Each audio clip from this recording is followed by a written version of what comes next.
हरियाणा की मनीषा की लाश को मिले हुए लगभग 7 दिन हो चुके हैं। इन 7 दिनों के अंदर जब हम इस वीडियो को रिकॉर्ड कर रहे हैं तो दिल्ली के एम्स के अस्पताल के अंदर मनीषा का पोस्टमार्टम अभी इस वक्त चल रहा है और इसके पहले भी 2 बार पोस्टमार्टम हो चुका है। आपको समझा दें, पोस्टमार्टम में जो लाश होती है उसे चीरा फाड़ा जाता है, एक एक चीज को अंदर देखा और समझा जाता है। पहली बार जब पोस्टमार्टम हुआ तो उससे जो परिवार को दिखाया गया तो परिवार संतुष्ट नहीं था। दूसरी बार जब पोस्टमार्टम हुआ तो पता लगा कि बॉडी के अंदर से जो इंटरनल ऑर्गन्स गायब है। पता ये लगा कि जब जांच पड़ताल की गई कि ऑर्गन्स कैसे गायब हो गए तो पता लगा कि उसे फॉरेंसिक के लिए भेजा गया है। अब बावजूद इसके, अब जिस तरीके से हरियाणा पुलिस ने गलतियों की बौछार लगा दी थी और ऐसी ऐसी गलतियां की थी कि वो छिप नहीं रही थी और बर्दाश्त के तो काबिल ही नहीं थी। लेकिन जब हमने कल लगातार 2 दिन से लगातार हरियाणा पुलिस की एक एक गलतियों को आपके सामने जब पेश कर रहे थे तो हरियाणा पुलिस की तरफ से भी हमें कहा गया कि देखिए, आप इस तरह की खबरें नहीं चलाएगा। हम बताएंगे इस डिकोडिंग क्राइम के अंदर कि जो हरियाणा और भिवानी की जो एसपी हैं उन्होंने मीडिया के लिए क्या क्या गाइडलाइन जारी की थी कि कौन सी खबरें दिखानी चाहिए,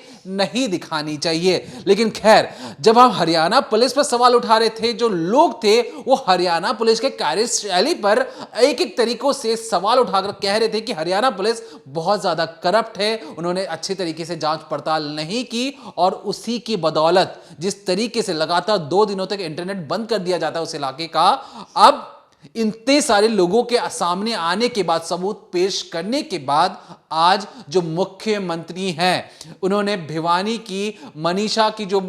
डेथ मिस्ट्री थी उसे सीबीआई को सौंप दिया है। अब सीबीआई मतलब दिल्ली से बड़े बड़े अफसर जाएंगे और जांच पड़ताल करेंगे। लेकिन बावजूद इसके परिवार अब भी अंतिम संस्कार करने को राजी नहीं है, क्योंकि जब जब पोस्टमार्टम होता है तब तब नई नई जानकारियां सामने आती हैं और इस नई नई जानकारियों में एक जो सबसे अजीब जो चीज होती है, मान लीजिए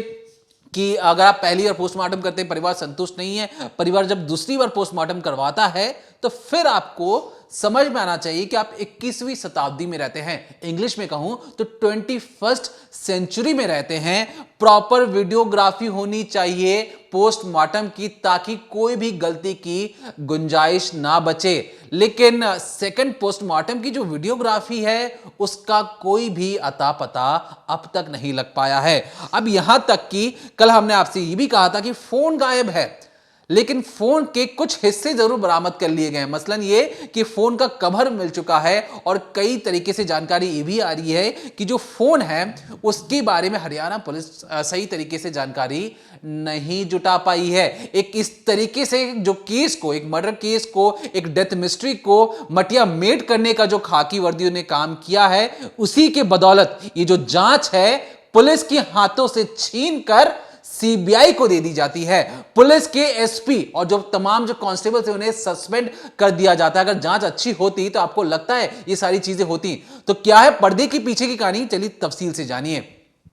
पुलिस की गलतियां हो या लोग जिस तरह से आक्रोश में हैं, जिस तरह से इस केस में ढिलवाई की गई, उस पर तो बात करेंगे। लेकिन आज हम आपको सबसे पहले पोस्टमार्टम के बारे में बताएंगे कि आखिर मनीषा के पोस्टमार्टम में आया क्या। जो पहला पोस्टमार्टम था, फिर जो दूसरा पोस्टमार्टम हुआ और अब तीसरा चल रहा है, उसका अपडेट भी आपको दिया जाएगा। क्योंकि कई सारे लोग जानना चाहते हैं कि आखिर जिस तरह से पुलिस जो है अपनी बयानबाजी कर रही है, पुलिस पूरा केस समझा रही है, बोल रही है उस लड़की ने कुछ ऐसा खाया जिससे उसकी मौत हो गई, उसने कीटनाशक खाया, तो कई सारे सवाल अब पोस्टमार्टम रिपोर्ट पे भी उठ रहे हैं। मैं एक शख्स का नाम लेती हूँ, सीनियर एडवोकेट है, नाम है प्रदीप मलिक। उन्होंने बाकायदा एक सोशल मीडिया पर जितना भी पोस्टमार्टम रिपोर्ट उनके परिवार के द्वारा, मनीषा के द्वारा उनको प्रोवाइड की गई, उन्होंने उसका हवाला लेकर उस चीज़ को एनालाइज करके बहुत सारी चीज़ें लिखी हैं और हम उस पोस्टमार्टम के बारे में आपको एक एक चीज़ें बताते हैं कि आखिर क्या गलतियाँ हैं। और दोनों पोस्टमार्टम रिपोर्ट यानी कि जो भिवानी में कराई गई और फिर जो पीजीआई रोहतक में हुई, वो दोनों अलग कैसे हैं, दोनों में बहुत सारी ऐसी बातें हैं जो खुद ही कॉन्ट्रडिक्ट कर रही हैं।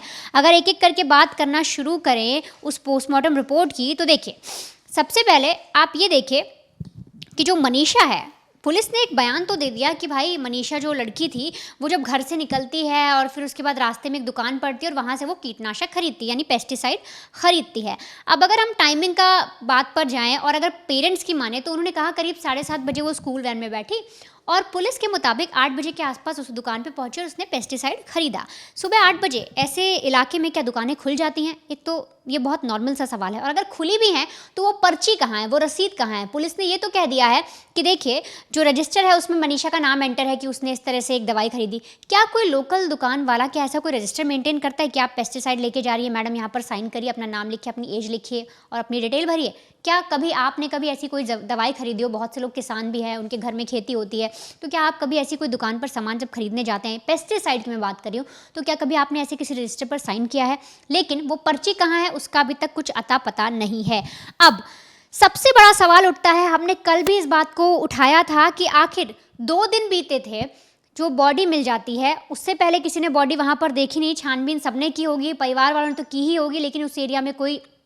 बॉडी नहीं मिलती। ऐसा भी नहीं है कि घर से, स्कूल से, कॉलेज से करीब 300-400 किलोमीटर दूर या 20-25 किलोमीटर दूर लाश पड़ी हो। 500 मीटर के दायरे में, मुश्किल से 1-2 किलोमीटर के दायरे में वो लाश पड़ी थी, और जो दुकान थी और जो स्कूल पड़ता था वहाँ से तो मुश्किल से 500 मीटर का ही फासला था। तो सोचिए, क्या परिवार, क्या घर वालों ने उस एरिया की छानबीन नहीं की होगी? तो उस दिन तक, रात तक की बात आ रही है, अगले दिन भी वो लाश क्यों नहीं मिली? वो करीब आप ये समझिए 2 दिन बीत जाते हैं, पूरे 2 दिन होने वाले होते, तब वो लाश कैसे मिलती है? कैसे एक किसान का जो खेत था उसके अंदर वो लाश मिल जाती है? और तो और 2 दिन के अंदर, महज 2 दिन के अंदर बॉडी डिकम्पोज भी कैसे हो जाती है? अगर हम मान भी ले कि 11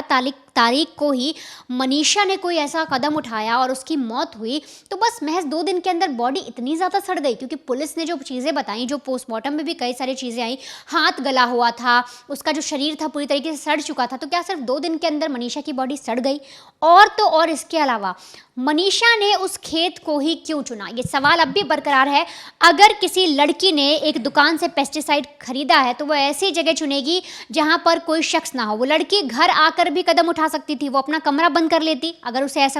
उसे कुछ ऐसा करना ही होता। वो ऐसा खुले में एक खुला आसमान क्यों चुनेगी? एक ऐसा एरिया जहां पर रोड जा रही है, आसपास से लोग गुजर रहे हैं, एक खेत है जहां पर बाकायदा लोग काम करने आते हैं, ऐसे एरिया को मनीषा क्यों चुनेगी? ये सवाल बरकरार है। इसके अलावा अब पोस्टमार्टम रिपोर्ट की बात करते हैं, जिसमें सबसे बड़ा सवाल जो है वो आपके जहन को हिला कर रख देगा। देखिए, सामने आया है कि मनीषा की जो सलवार थी, उसने सूट सलवार पहना हुआ था और उसका जो सलवार जो उसने नीचे पहना हुआ था उस पर एग्रेशन के मार्क्स थे, यानी कि उस पर ये चीज़ दिख रही थी किसी ने ज़ोर ज़बरदस्ती की है, किसी ने उसके साथ कुछ ऐसा करने की कोशिश की है जिसकी वजह से वो एग्रेशन मार्क वहाँ पर आए। अब इसका हम किस लिए कह रहे हैं? तो देखिए, मैं आपको एग्जैक्ट पोस्टमार्टम रिपोर्ट की कुछ बातें बताती हूँ। दरअसल जो भिवानी में पोस्टमार्टम किया गया उसमें जिक्र किया गया कि जो मनीषा की सलवार थी उस पर एग्रेशन के मार्क थे, लेकिन जब दोबारा पोस्टमार्टम किया जाता है और जब पीजीआई में पोस्टमार्टम होता है रोहतक में, तब इस बात का कोई भी खुलासा नहीं होता। उस पोस्टमार्टम रिपोर्ट में ये वाली बात पूरी तरीके से कट होती है, एडिट होती है, क्रॉप होती है। आप अपने आप समझ लीजिए कि वहाँ पर कुछ था ही नहीं। अब जो भिवानी की पोस्टमार्टम में जो पहले आई थी उसमें एग्जैक्ट क्या लिखा था? दरअसल उसमें था कि सलवार पर एग्रेशन के मार्क मिले। लड़की की सलवार का जो नारा होता है जिससे आप उसे बांधते हैं, जिसके लिए उसे रोका जाता है जिस चीज़ से, वो खुला हुआ था। अब अगर कोई लड़की अपने साथ कुछ गलत करने जा रही है, वो खुद को ख़त्म करने वाली है, तो क्या उससे पहले वो अपने सलवार का नारा खोलेगी? ये किस तरह से, वहाँ जो पोस्टमार्टम रिपोर्ट है ये चीज़ उसमें मेंशन है कि उसका जो नारा था वो खुला हुआ था जब बॉडी लाई गई, तो आखिर नारा कैसे खुल गया? इसके अलावा बताया गया है कि जो उसका इनर गारमेंट था जो उसने पहना हुआ था उस पर भी एग्रेशन के मार्क थे और साथ ही साथ उसने स्टूल पास किया था। अब कोई व्यक्ति अगर कोई ऐसी चीज़ खा रहा है, कोई अगर उसने कुछ ऐसी चीज़ का सेवन किया है तो शायद ये सारी चीज़ें नहीं होंगी, लेकिन अगर उसके साथ मारपीट हो रही है, उसके साथ शोषण किया जा रहा है, वो पहले ही डर गई है, तो कोई ऐसी चीज़ ज़रूर होगी। अगर उसके साथ ज़ोर ज़बरदस्ती की जा रही है तो वो स्टूल पास ज़रूर करेगा। तो पहले वाली रिपोर्ट में ये सारी बातें आती हैं, लेकिन जब पीजीआई में पोस्टमार्टम कराया जाता है तो ये सारी बातें छुपाई क्यों गई? ये सारी बातें क्यों नहीं आई? अब अगर हम ये सोचें कि पहले वाले डॉक्टर ने सही पोस्टमार्टम किया तो यानी दूसरे वाले डॉक्टर्स पर सवाल उठता है, और अगर हम दूसरे वाले डॉक्टर्स की सही माने तो यानी पहले वाले डॉक्टर्स पर सवाल उठता है। तो आखिर जो डॉक्टर्स हैं उनकी बात आपस में कॉन्ट्रडिक्ट कैसे कर सकती हैं? छोटी मोटी चीज़ें चेंज हो सकती है, लेकिन इतनी बड़ी चीज़ अगर कहा जा रहा है कि नारा उसका खुला हुआ है, उसके इनर गारमेंट में एग्रेशन के मार्क हैं, सलवार पर एग्रेशन के मार्क हैं, स्टूल पास किया है, तो इतनी सारी चीज़ें दूसरी पोस्टमार्टम रिपोर्ट में क्यों नहीं आई? अब आगे अगर हम बढ़ते हैं, आगे की बात करते हैं, तो देखिए चीज़ें ये भी आई कि जो लड़की है उसका चेहरा खाया गया, क्योंकि आपने कई लोगों ने हो सकता है ट्विटर पर वीडियो भी देख लिया हो जिसमें बहुत सारी जानकारियां दी गई हैं, बहुत सारे विजुअल भी कई लोगों ने देख लिया हो, हम इसमें नहीं दिखा सकते। लेकिन जब लड़की की बॉडी पड़ी हुई थी तो उस पर एक यहाँ पर गले पर चांदनुमा एक शेप बनी हुई थी, यानी इस तरह का एक मार्क और कट लगा हुआ था। पहली नज़र में पुलिस ने देखा, किसी ने भी देखा, तो सबको लगा कि किसी ने उस चीज़ को काटा है, सिर को काटा है। लेकिन जब पोस्टमार्टम किया, बहुत सारी चीज़ें पुलिस ने इनपुट निकाले, तो उन्हें पता लगा किसी जानवर ने खाया, और बेसिकली कुत्ते का नाम बार बार सामने आ रहा है कि किसी कुत्ते ने खा लिया। अब इसमें ये बात भी आती है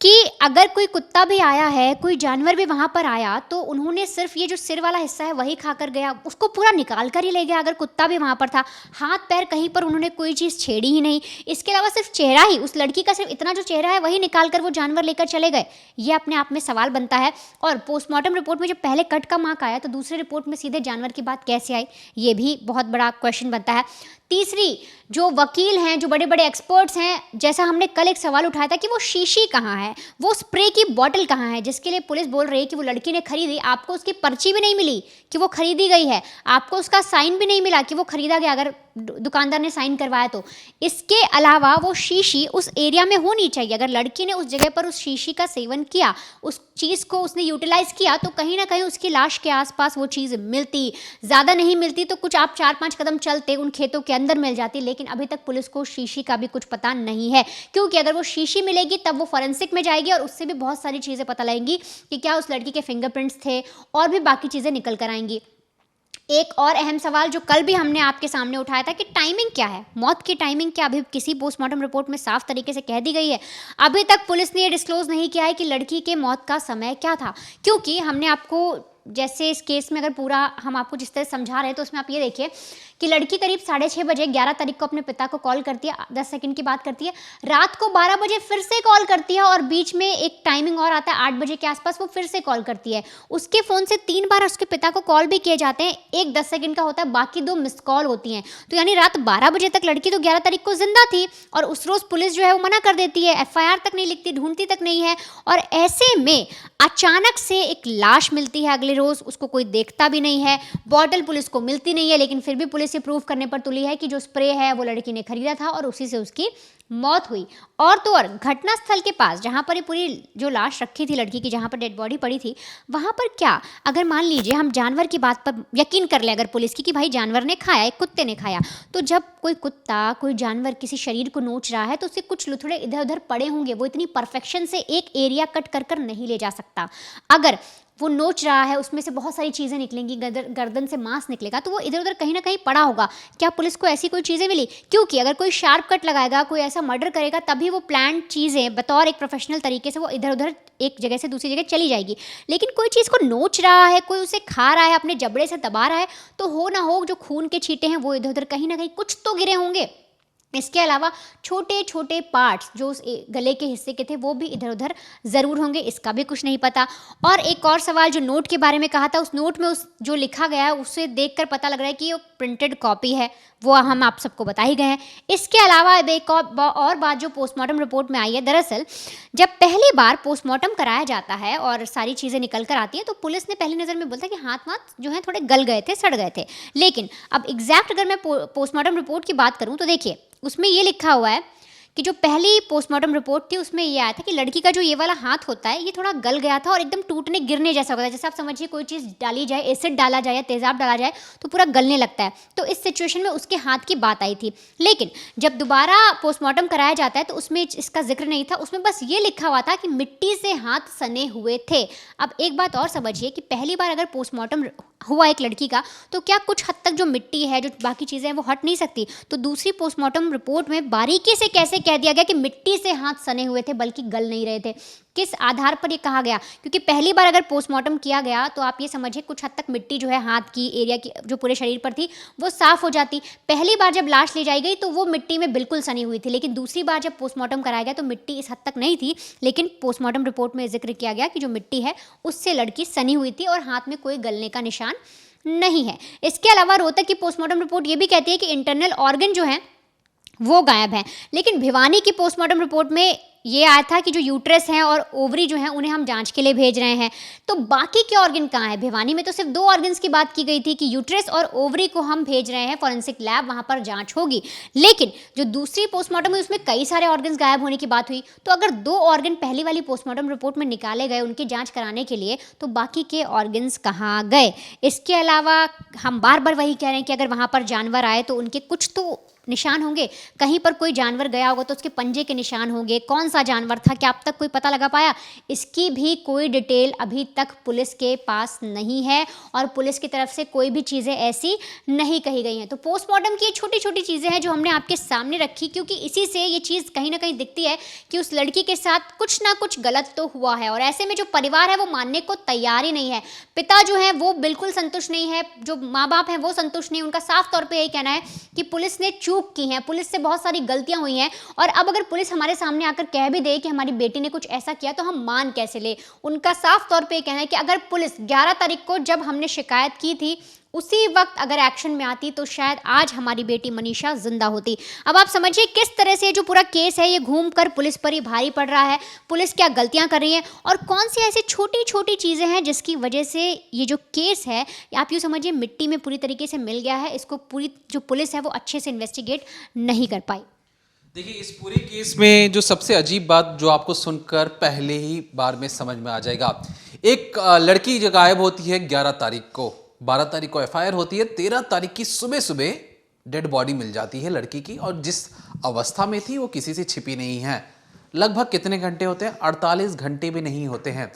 48 घंटे से कम के समय में एक लड़की की लाश जिस तरीके से गल गई है, और उसे यह कह देना कि देखिए उसमें तो एसिड का कोई मार्क ही नहीं था, एसिड तो गिराया ही नहीं गया था, तो इतने कम समय में अगर बॉडी डिकम्पोज होने लगे तो यह समझ से परे है कि 48 घंटे से भी कम के समय में, और जिस तरीके से हाथ टूटने को हो रहा था, हाथ गल गया था, अब इस तरीके से बॉडी गई थी, तेजी से डिकम्पोज होने लगे तो बात बहुत आगे बढ़ चुकी है। अब इस पूरे मामले में हम अब बात करेंगे कि खाकी वर्दी और जो हमारे जो नेता हैं यानी जो सीएम साहब हैं, सीएम साहब ने कहा कि इस मामले में जो भी दोषी होगा उसे सजा दी जाएगी। ये कब बोला उन्होंने? ये तब बोला जब तक उन्होंने एसपी का ट्रांसफर नहीं कर दिया था। मतलब जिस तरीके से जो हम हरियाणा पुलिस की बात माने, अभी तो पूरा मामला सीबीआई के हाथ में जा चुका है। सोचिए, हरियाणा पुलिस अपने बॉस को या कहे जो सीएम हैं उन्हें ठीक तरीके से इस जांच का अच्छी तरीके से ब्यौरा दे ही नहीं पाती है। हम ऐसा क्यों कह रहे हैं? देखिए, 13 तारीख को जब बॉडी मिलती है, पुलिस 5वें दिन सोशल मीडिया और तमाम तरीकों से अलग अलग जगहों से दावे करती कि देखिए हमें तो एक नोट मिला है और उस नोट में लड़की ने अपने परिवार वालों के लिए कुछ बहुत सारी चीजें लिखी और हमें शक है कि उस लड़की ने अपनी जान खुद ही ली है। अभी जो नोट है पहले ही दिन ही मिल गया था, लेकिन जो सीएम साहब हैं वो बार बार ये कह रहे थे कि देखिए इस पे जो भी दोषी होगा उसे हम कड़ी से कड़ी सजा दिलवाएंगे। मतलब किसी ने तो, या खाकी वर्दी वालों में से ही किसी ने सीएम को वो सारी बातें बताई होंगी कि कौन दोषी हो सकता है। अब ऐसा इसलिए हम कह रहे हैं क्योंकि जब एसपी और कांस्टेबल्स का जब सस्पेंड कर दिया जाता है, उनका ट्रांसफर कर दिया जाता है, तो नए एसपी आते हैं, तो नए एसपी तो आकर एक तरीके से मीडिया को ही क्लास देना शुरू कर देते हैं और जांच क्या ही करते हैं। तो जब नए एसपी आते तब नए एसपी कहते हैं कि देखिए इस पूरे मामले में तो जिस तरीके से मीडिया में भ्रम फैलाया जा रहा है कि ये हत्या का मामला है, ये सारी कुछ चीजें नहीं है, सिर्फ लड़की ने अपना जान खुद ही दे दिया है। अब मायने आप समझिए, अगर सीएम को पहले ही पता लग जाता कि सुसाइड नोट उस जगह पर मौजूद है तो क्या ये बयान देते? क्या पुलिस पहले दिन ही जब उन्हें नोट मिल गया था तो क्या वो इस चीज का इंतजार कर रहे थे कि कोई जो दोषी है वो सामने से आ जाएगा? क्यों उन्होंने अपने बॉस को ही नहीं बताया कि सर देखिए जो पूरा मामला जो हंगामा लोग कर रहे हैं ये बेबुनियाद है, यहां पे हंगामा करने की लोगों को जरूरत ही नहीं है जिस तरीके से लोग दावा कर रहे हैं, क्योंकि लड़की ने अपनी जान तो खुद ही ले ली है। लेकिन शायद पुलिस वाले अपने बॉस को ही बताना भूल गए हैं और इसलिए जो बॉस है वो खुद मीडिया में आकर कहते हैं कि हम दोषियों को सजा दिलवाएंगे। अब यहां पर एक और चीज ध्यान दीजिए, जिस तरीके से एफआईआर दर्ज में कहा गया कि जो लड़की भाग गई होगी उसकी शादी करके तुम्हारे शादी कार्ड भी आ जाएगी, तो जब वो अचानक से लड़की जब गायब होती है, जब 112 को बुलाया जाता है, कहा जाता है कि सर मेरे साथ चलिए, आप वहाँ पे सीसीटीवी वालों को कहिए कि सीसीटीवी दिखाए, तो कॉलेज प्रशासन जिस तरीके से कहता है कि अभी तो सारा स्टाफ जा चुका है, आप कल आइएगा, तो मामले की संजीदा को पता नहीं क्या क्या पुलिस वाले पिता के पास आते हैं और कहते हैं कि देखिए कॉलेज वाले तो ये कह रहे हैं कि सीसीटीवी कल ही देख पाएंगे, लड़की आज गुम हुई है, मैं 12 घंटे बाद देखूंगा क्या वहां पर क्या चीजें हो रही है नहीं हो रही हैं, दोपहर के या शाम के वक्त भी अगर कोई लड़की गायब हुई है तो उसी वक्त सीसीटीवी देखने की जरूरत है, उस जगह पर ताला भी लगा दो, ताला तोड़ के देखो,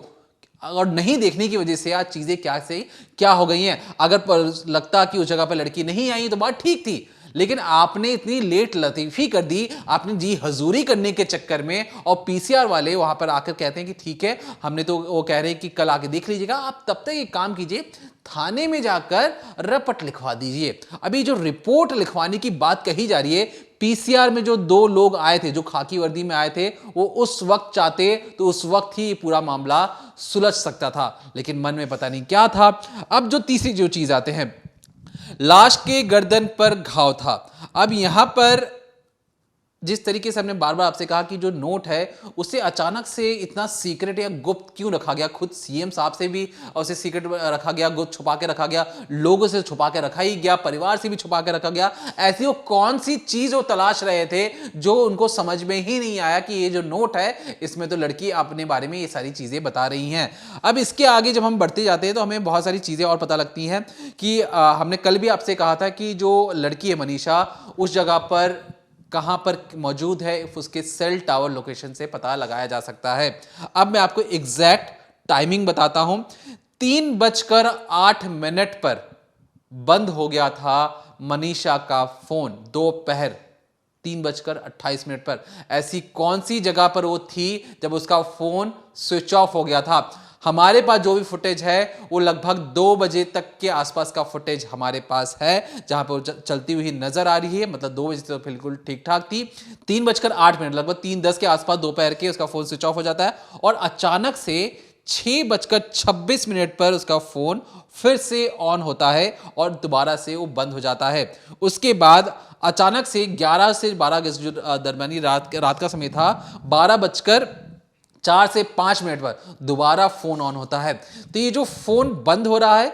फिर फोन ऑन हो जाता है, किसी को कॉल किया जाता है, फिर दोबारा बंद हो जाता है, ये जो सीक्वेंस है ये क्या उसी खेत का है जिस खेत में बॉडी मिली है? हरियाणा पुलिस को क्या इसके पास जवाब है? हरियाणा पुलिस तो फोन ही नहीं ढूंढ पाई है, वो इन चीजों के बारे में तो सोच भी नहीं रही होगी, उन्हें क्या पता कि ये सारी चीजें भी अगर वो ढूंढ लेते तो पता लग जाता कि एग्जैक्ट किन किन जगह पर फोन स्विच ऑफ हुआ, क्यों ऑन हुआ। अब यहां पर क्या लड़की ने किसी और से भी बातचीत करने की कोशिश की है? कुछ नहीं पता है, फोन ही नहीं मिल पा रहा है। अब यहां पर जिस तरीके से वनिता ने भी उठाया कि परिवार समझ ही नहीं पा रहा है कि जो पोस्टमार्टम, सोचिए कि एक जो लाश है, लाश में चीरा फाड़ा जाता है, एक बॉडी के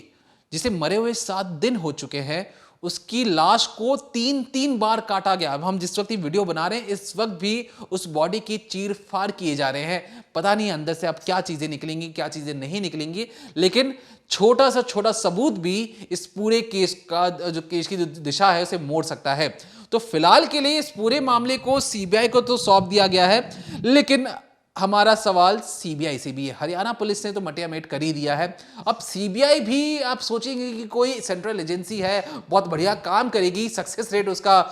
60 से 65 से 70% के आसपास है, मतलब